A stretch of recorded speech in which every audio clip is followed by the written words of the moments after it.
యేసయ్యా, నీ సన్నిధికి ఒక ఆశతో వచ్చాను.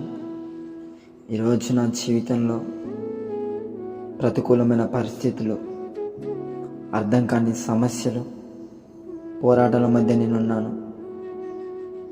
నన్ను ఒకసారి జ్ఞాపకం చేసుకో.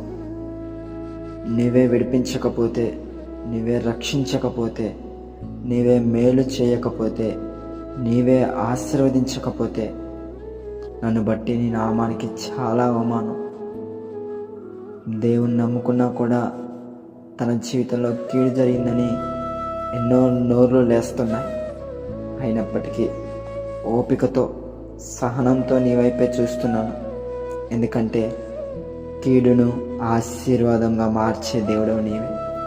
నా జీవితంలో ఈ కీడులన్నీ, ఈ సమస్యలన్నీ నా మేలు కొరకే. నిన్ను నమ్ముతున్నాను, ఎందుకంటే నువ్వు నమ్మదగిన